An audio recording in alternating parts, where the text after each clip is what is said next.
Iniciamos el segundo capítulo de El mundo que se avecina en este bloque que lo estamos dedicando a la preservación de la naturaleza humana. Contamos, como la semana anterior, con el doctor Miguel Ángel Serra. Bienvenido, Miguel Ángel. Hola, ¿qué tal? Él es doctor en Ciencias Biológicas y nos ha estado acompañando y nos ha dado una panorámica en el capítulo anterior sobre lo que es la naturaleza humana, el ser humano, la visión de un científico respecto a las posibilidades de evolucionar hacia lo posthumano.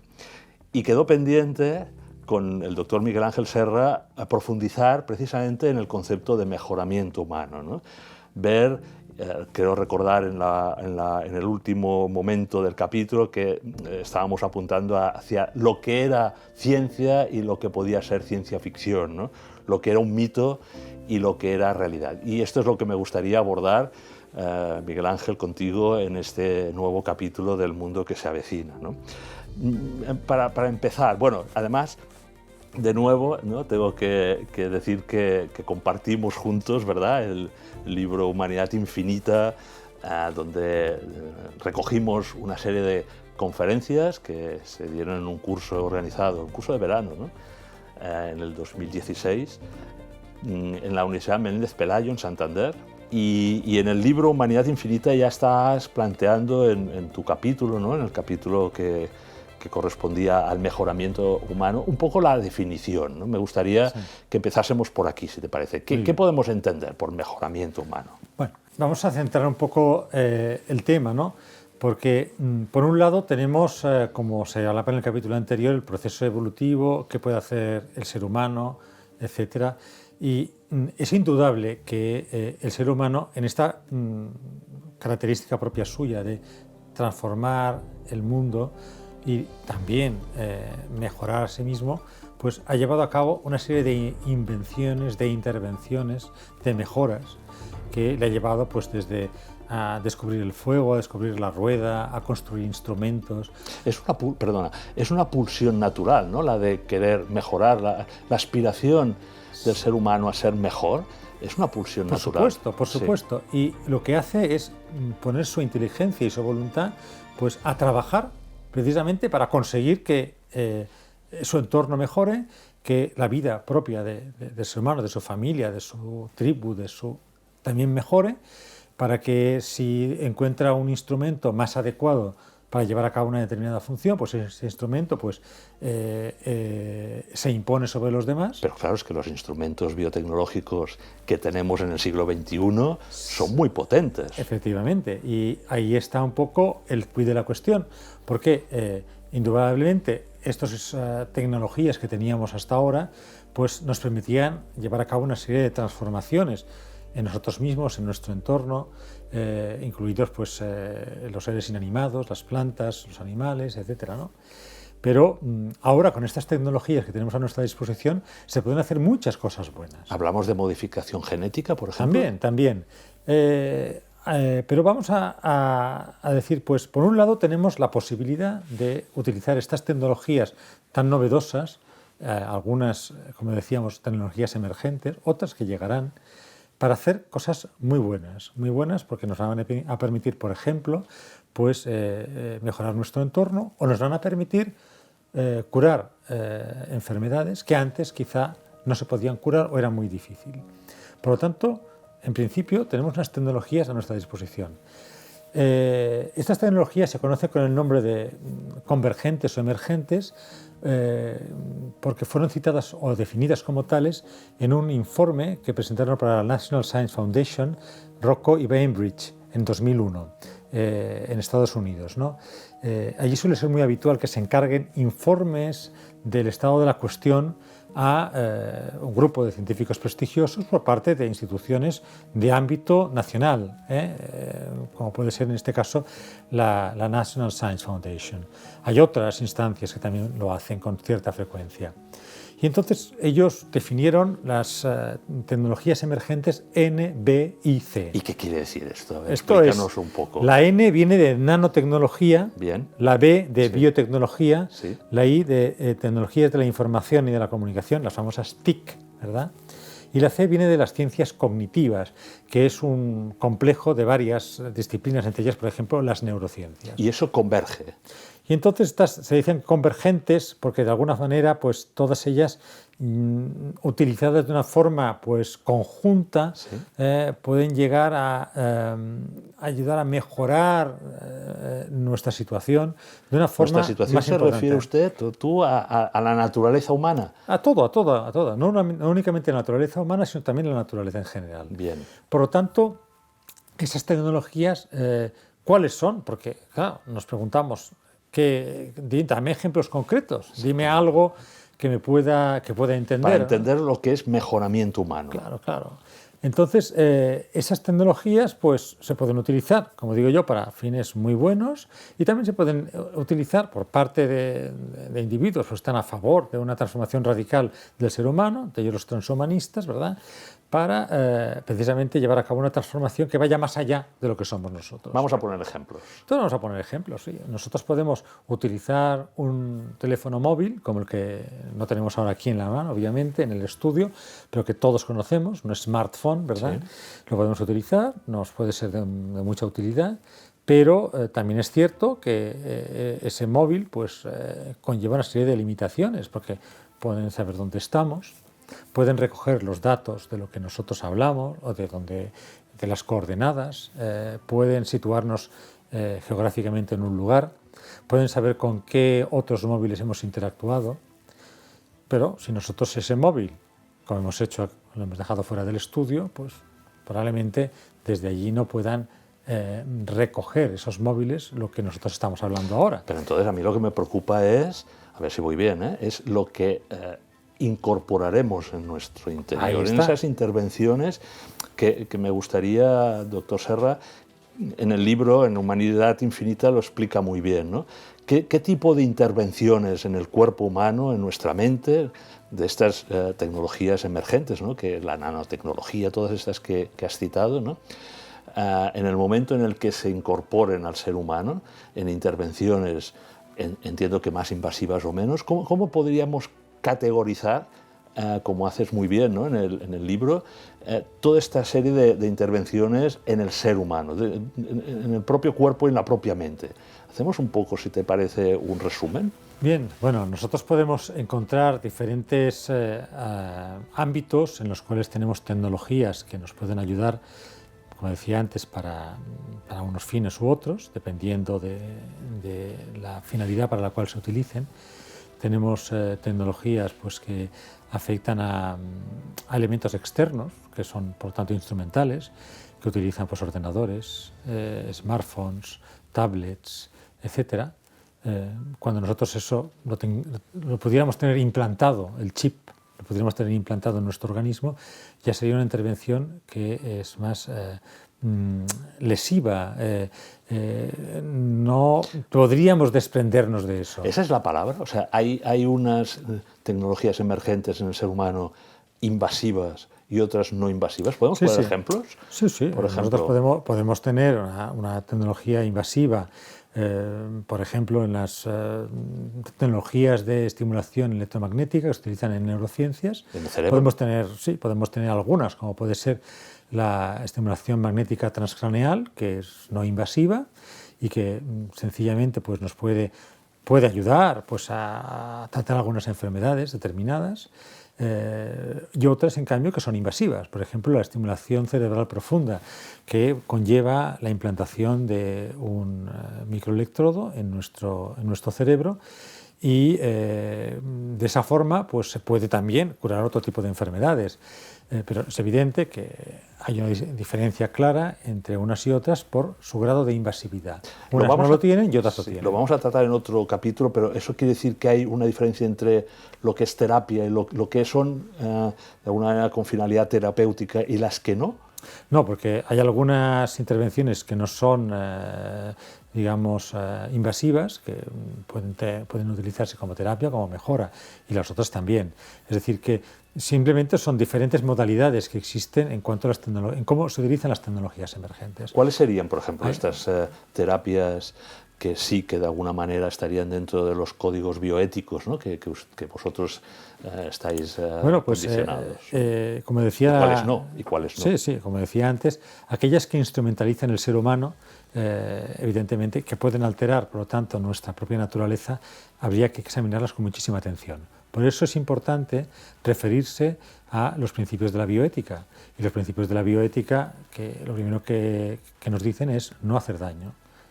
Y por lo tanto, si nosotros no hacemos daño, ya estamos de alguna forma preservando al individuo y por lo tanto preservando su naturaleza. Y prudencia también. Sí, claro. Nosotros podemos pensar, vamos a hacer un bien, sí, pero ese bien tiene que estar claramente definido, tiene que haber un balance correcto de riesgos y beneficios. Luego tenemos el tema de la justicia, es decir, no podemos, con nuestra intervención tecnológica, la que sea, pues causar una discriminación artificial y por lo tanto que unos individuos se beneficien y otros no se beneficien. Por lo tanto, ya se ve aquí que hay una serie de principios que deberían respetarse cuando nosotros estamos utilizando estas tecnologías emergentes. Y entonces, por ejemplo, te he escuchado a veces decir una línea roja, ¿no? Porque aquí se trata, también lo comentaremos en otro capítulo, de ver los límites éticos, bioéticos de todas estas intervenciones, invasivas o no, duraderas o no, en el ser humano, ¿no? Te he escuchado muchas veces decir que una línea roja es la intervención en línea germinal, ¿no? Sí. Y por tanto, si son persistentes o no, si son solo individuales o es para toda la especie. Sí. Explícanos un poco qué quieres decir con esto. A ver, las intervenciones que se llevan a cabo en un individuo y cuando afectan a todas las células que no sean células de la línea germinal, es decir, aquellas que dan origen a los óvulos, a los espermatozoides y por lo tanto luego a un embrión. Estas técnicas pues finalizan en el individuo, es decir, nos pueden ayudar a mejorar. Nosotros tenemos, por ejemplo, un defecto en la vista, somos miopes, pues nos ponen unas gafas o nos operan, nos hacen cirugía refractiva, por lo tanto, pues nosotros mejoramos nuestra visión. Pero si se pretendiera corregir ese eventual defecto en la visión mediante una intervención en células de la línea germinal, es decir, que se podría transmitir a nuestra descendencia, pues esa supuesta cura se llevaría más allá del individuo. ¿Ya no sería terapia, sino sería mejoramiento humano? No, podría ser terapia, lo que pasa es que sería una terapia que ya se está, porque estamos hablando de una persona que es miope, por ejemplo, ¿no? Pues que se mejoraría. Pero aquí hay que hacer una salvedad, y es decir, que nosotros no conocemos todavía con bastante precisión cómo debemos llevar a cabo esa intervención para que esa intervención sea segura, para que esa intervención no produzca un daño, para que esa intervención efectivamente se circunscriba a lo que es su objetivo. ¿Al individuo o a la especie? Al individuo, estamos hablando del individuo. Si después nosotros llevamos a cabo esa intervención en línea del celular germinal y por lo tanto pasa a su descendencia, puede ocurrir, si lo que se hace es una intervención en el genoma, que es a lo que va tu pregunta, pues que perdamos el control y por lo tanto no sepamos cómo se va a comportar, siguiendo los mecanismos propios de evolución del genoma, cómo se va a comportar en un futuro, en futuras generaciones, dentro de 5, 10, 15, 100 generaciones. No lo sabemos.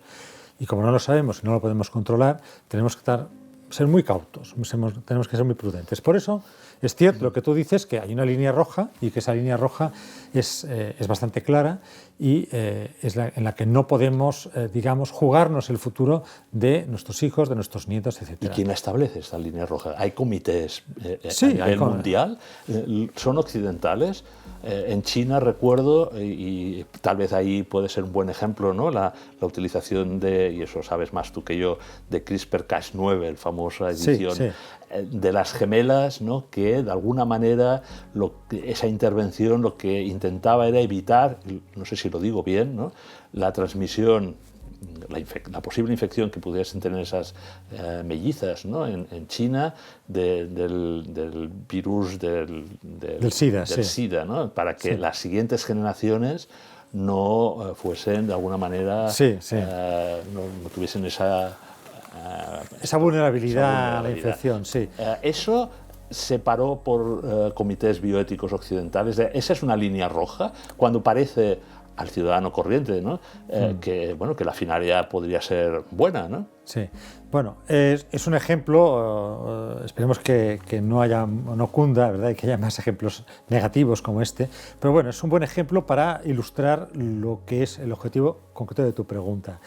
Vamos a ver, línea roja, comités éticos, etcétera. ¿Qué ocurrió? Ocurrió pues que con el venimiento de las nuevas técnicas de edición, como se suele decir en argot, de edición del genoma humano, que son tecnologías que nos permiten modificar la cadena de ADN, ¿no? Que es el sustrato físico-químico en el que están nuestros genes y por lo tanto que codifican para las proteínas, que son los que verdaderamente pues, nos permiten funcionar, ¿no? Entonces, si nosotros somos capaces con una tecnología muy precisa de modificar a voluntad nuestro genoma, pues podemos introducir unos cambios, y esos cambios pueden ser pues, para curar o pueden ser para mejorar, o para las dos cosas, eso nunca se sabe. ¿Qué ocurrió? O para empeorar. O para empeorar también, sí. ¿Pero qué ocurrió? Ocurrió pues, que hubo una cumbre en la cual se reunieron pues, no únicamente científicos, sino que también se reunieron juristas, expertos en ética, filósofos, teólogos, etc. Se reunieron en la primera cumbre de la edición del genoma en Washington, D.C., en Estados Unidos, en 2015, y cuando se volvieron a reunir en 2018, las normas que se habían, en ese momento, que se habían acordado por parte de esa comunidad internacional, que era una comunidad, pues, digamos, en la que se aunaban una serie de intereses comunes, pero que no tenía una fuerza de ley. ¿No ¿Era occidental o era era mundial? Era de todo el mundo. Asia también, China. Sí. Obviamente había una representación mayoritaria de países occidentales, pero había científicos, en principio, de todo el mundo. Sí. Digo en principio, ¿no? ¿Qué ocurrió? Pues que se había establecido unos límites y entre ellos estaba esa línea roja, ¿no? Porque ellos consideraban que no estábamos todavía capacitados para saber cuál podía ser el riesgo asociado a una intervención en las células de la línea germinal. Era una moratoria. Una moratoria, si se quiere ver así, sí, una moratoria. Y esa moratoria se la saltó un científico, Yang Kuhi, que es un científico biotecnólogo chino, que lo que hizo fue, claramente, ¿no?, engañó a una serie de parejas que querían tener hijos, pero que no podían acogerse a los programas de fecundación asistida que había en China porque pues tenían el virus del SIDA, fundamentalmente los varones, ¿no? Y por lo tanto pues no les estaba permitido. Entonces él les vendió la moto de que tenía la posibilidad con una tecnología de última generación, que es precisamente esta CRISPR-Cas9 que has citado anteriormente, de introducir una modificación en un receptor concreto que tenemos en las células que permite la infección por parte del virus del SIDA. Entonces, modificándolo, pues se hace menos vulnerable a las células que tienen ese cambio en su ADN para que, si están expuestos al virus del SIDA, puedan infectarse por el mismo. ¿De acuerdo? O sea, el virus no llega a entrar en las células, ¿eh? Es como si tú les cerraras la puerta con llave, no pueden. ¿De acuerdo? ¿Pero qué ocurrió? Ocurrió pues, que utilizó un procedimiento desde un punto de vista de los ensayos clínicos que no era correcto, ni informó correctamente, ni de todos los riesgos, ni todos los beneficios. El documento de consentimiento informado está lleno de errores, plagado de errores, no advirtió sobre los posibles efectos secundarios, además no les habló para casi nada de lo que realmente él estaba buscando. Es decir, que conculcó todos aquellos principios éticos que están asociados a lo que es un ensayo clínico, que es un estándar pues, reconocido internacionalmente. Está consensuado efectivamente. Sí. Y no hay ninguna agencia regulatoria que te apruebe un ensayo clínico como el que diseñó Hu en China para llevar a cabo este experimento. Fue por libre. Fue por libre, efectivamente. Entonces, ocurrió pues, que llevó a cabo toda una serie de procedimientos. Sí. Al final, para hacerlo breve, pues dos gemelas pues, consiguió pues, que el ADN de estas dos gemelas pues, estuviera modificado. Pero esto con CRISPR. Con CRISPR-Cas9, efectivamente. ¿no? Pero, ¿qué ocurrió? Ocurrió pues, que ni siquiera consiguió que la modificación genética fuera introducida correctamente en ellas, ¿no? De hecho, hubo mosaicismo, es decir, no todas las células fueron modificadas, y luego también en un caso pues, hubo una homocigosis, es decir, se modificaron los dos alelos de ese gen, es decir, las dos copias que tenía esa niña de ese gen, para hacerla, digamos, más resistente a una infección del SIDA, pero en cambio su gemela pues solamente lo modificó en uno de los dos cromosomas, vamos a decirlo así, ¿no? Uno de los dos alelos. Por lo tanto, no se consiguió dotarla de esa resistencia al virus del SIDA que era deseable, que es la que él quería, ¿no? En los demás casos no hubo ni siquiera eso, o sea, fue un fracaso total. Eso él lo presentó precisamente, publicó un vídeo en YouTube en el cual explicaba todo esto unos días antes de que se celebrara en Hong Kong la segunda cumbre sobre edición del genoma humano, la que se había hecho en 2015 en Washington, D.C., pues ahora se hacía la segunda edición en Hong Kong. Y fue invitado por los organizadores a que lo presentara.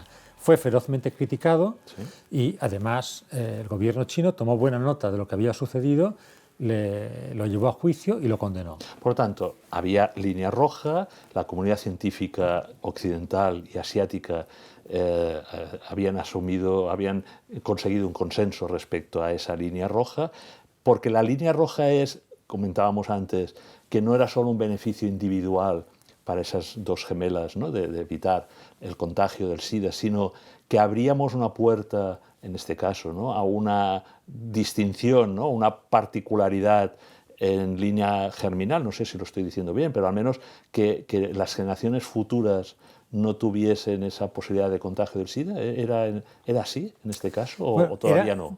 Era esto, pero sobre todo era que había efectos colaterales que no estaban controlados, o bien que se ponía en riesgo a esas niñas, niñas que ahora ya deben tener pues 18, 2020, pues deben tener pues, a punto de cumplir los 4 años, ¿verdad? ¿Y qué ocurre? Pues que hubo científicos que demostraron que con esa modificación introducida artificialmente por ese biotecnólogo chino, por He, se las había hecho, en cambio, más vulnerables a la infección por otros virus, como el virus del ébola, el virus de la fiebre del Nilo. Por tanto, a veces, y con la intención de mejorar, empeoramos, ¿no? Has introducido el tema, y vamos finalizando el capítulo, de natural artificial, artificialización, ¿no?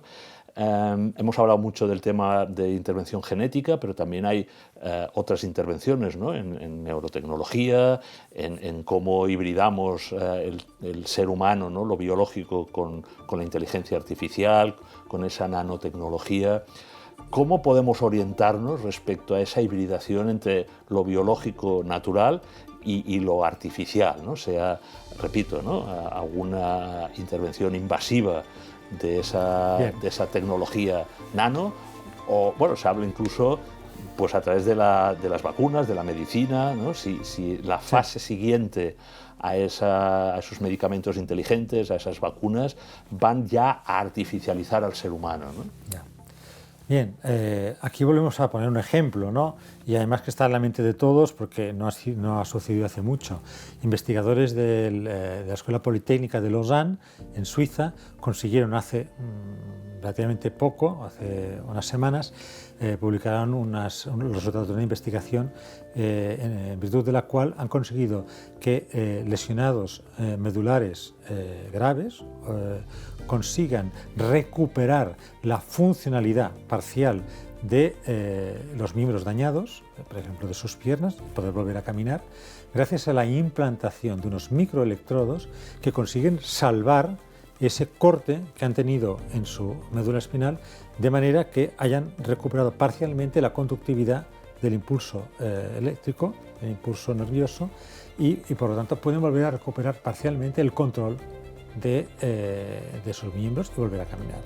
Entonces, aquí evidentemente hay un trabajo de muchísimos años, es una tecnología, hay muchas más que están trabajando en ese sentido, como por ejemplo puede ser las interfaces cerebro-ordenador, como pueden ser los exoesqueletos, no solamente está eso, hay más cosas, pero aquí hay unos ejemplos, han sacado vídeos en los cuales se ve a esas personas recuperadas y por lo tanto aquí podemos pensar pues, que sí que esa intervención artificial no instrumentaliza al ser humano, sino que permite al ser humano recuperar una funcionalidad perdida y por lo tanto mejorar respecto de su estado actual, pero estamos hablando siempre de un individuo.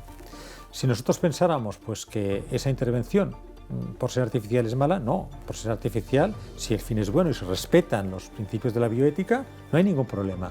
Al revés, sea bienvenida y vengan más tecnologías de ese tipo que nos puedan ayudar a mejorar problemas concretos, pero sin llevarnos a situaciones de riesgo o a situaciones de vulnerabilidad mayor. Pues casi me das pie a que tratemos este tema, yo creo que muy interesante, sobre las biotecnologías aplicadas a personas con diversidad funcional, ¿no? Con una discapacidad intelectual, física, para poder distinguirlas de estas otras de ciencia ficción, de utopía, que tú planteabas, que el transhumanismo plantea en personas sanas, ¿no? En personas que no tienen esa discapacidad y que en cambio pues, se quiere potenciar sus capacidades a través de estas tecnologías exponenciales. Por tanto, si te parece, Miguel Ángel, te invito al siguiente capítulo, ¿no? La próxima semana, y vamos profundizando en estos temas tan interesantes del mejoramiento humano, de las terapias génicas, de la discapacidad y, bueno, y un poco de cómo preservar en este mundo que se nos avecina la naturaleza humana. Te espero la próxima semana. Muy bien, muchas gracias. Entonces.